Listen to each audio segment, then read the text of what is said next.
So ito yung Maclean natin mga ka-farmers. Itong lalaki ay merong dugo ng asil na 1/4. Bali 3/4 yung may pagka Maclean hatch nito. At saka 1/4 naman din yung may pagka-asil. So konti na lang. So ito ang kanyang ina. Yan yung original natin na Maclean. So ito ay Maclean line kay Biboy Enriquez. So yan mga ka-farmers ay ibinabalik natin sa kanyang mama. So pangatlong beses na. So nung una nating palabas niyan, unang palabas natin yan mga ka-farmers, yung naging anak niya is binabae. Tapos yung anak na binabae niyan, which is na benta na rin natin o meron ding nagkagusto, kinuha ni Sir Long. So nakapag-breed tayo, ito yung kinalabasan. So back to mama yung una, ito back to lola na naman. So ayan.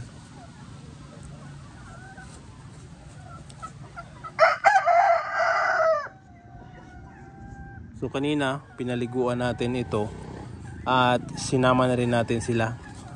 So palagay ko yung ina nito is ayos naman kasi nung una naglulugon yan, kaya ngayon parang okay na yung mga balahibo. So pwede nang i-breed natin.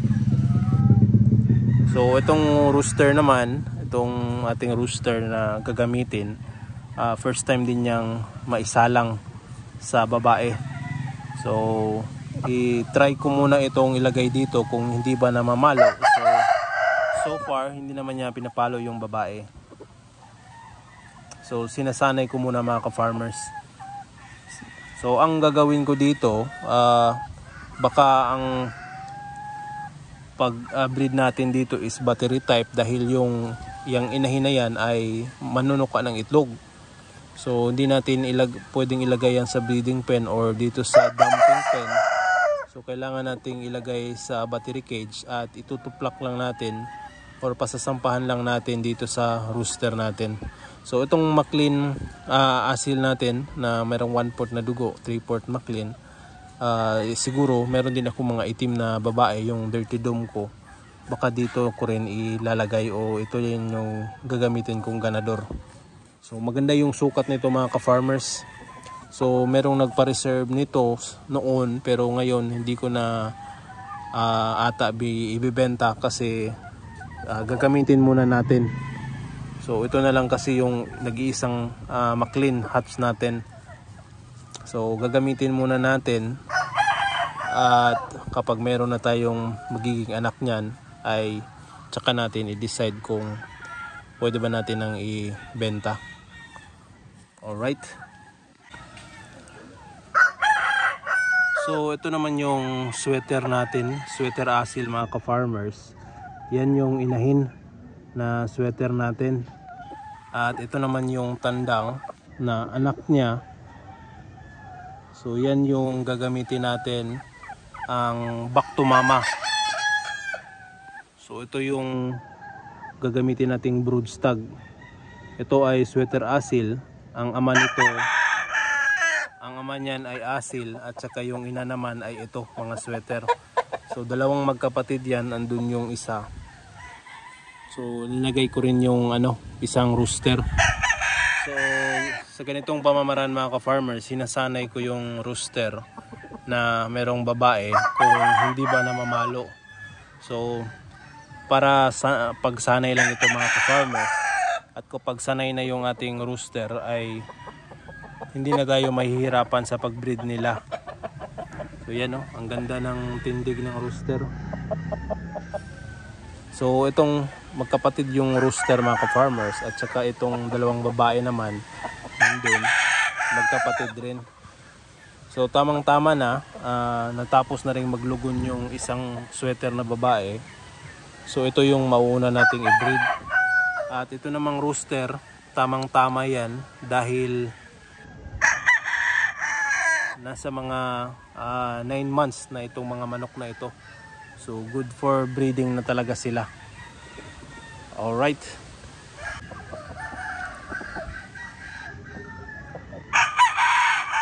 So ito naman yung isang set natin ng sweater asil. Itong babae ay sweater, yung rooster natin ay sweater asil. So ito yung mga anak nila. So binabalik ko lang sa kanilang mama. So yan, ito yung medyo naglulugon.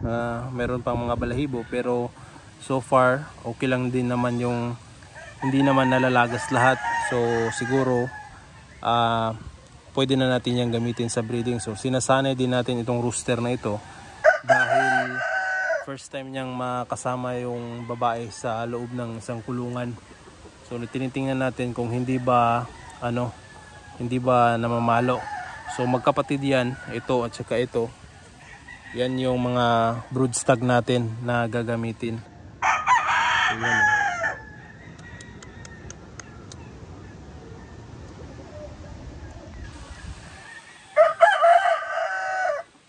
So pinapaliguan ko, bukas siguro pupurgahin ko na to para makapag-breed na tayo nito.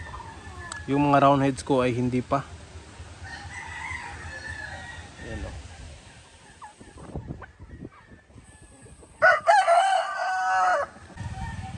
Ito naman yung white leghorn natin na rooster mga ka-farmers. Dalawa yan. Ito at saka ito. So tingnan nyo yung palong niya, sobrang laki at napakabigat.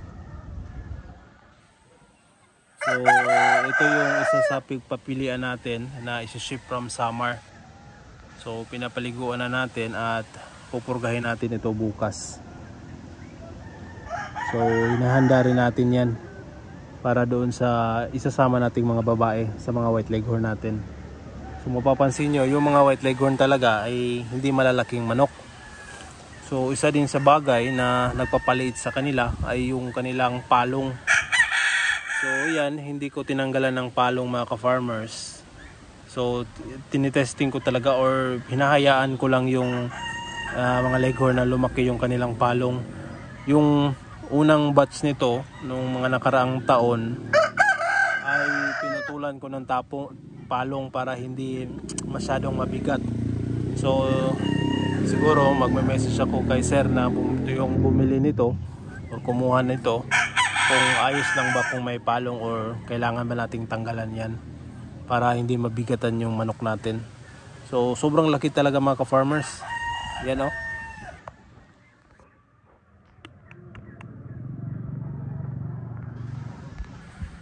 Pati yun o.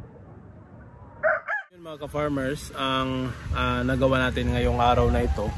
Nagpaligo tayo ng mga manok kanina at kahapon pala na merong bumili, yung nag-order sa atin ng incubator, si Sir from Tanhay, ay bumili rin sa atin ng yung bar truck na rooster at saka yung isang pile na sweater asil natin. So di sana yun pang benta pero nakurso na daan ni Sir. Kaya yun, nakuha. Ito yung picture namin kahapon na bumili. So ginabi na sila ni Sir sa pagpunta dito. So yung natira nating pile dito mga ka-farmers ay isa na lang. Yun na lang yung gagamitin kong pang brood stag. So isa na lang or magpapalabas ako ulit para mas maraming ganun yung kulay. Dahil nagustuhan ko yung kulay ng mga pile ko at saka yung ano na rin nila, ang laruan nila. So yun ang ganapan natin dito mga ka-farmers. Yung asil na abuin ko ay kinocross ko na rin doon sa mga itim, yung Milsim's hatch ko. So same breeding pa rin noon mga ka-farmers na yung ipapalabas ko, dahil yung mga anak noon na palabas ko last year ay magaganda naman yung naging resulta. So uulitin ko lang para makapagpalabas ako ng mas marami. So bali 3 Milsim's hatch yung gagamitin na babae at yung isang broodcock na asil natin na binabae. So kanina nagsimula na ako magpakasta dahil yung mga itim ko na mga inahin ay nangingitlog na sila. So yun ang ganap natin dito mga ka-farmers at hopefully nag-enjoy kayo. Alright, see you in my next vlog at happy farming! Woo!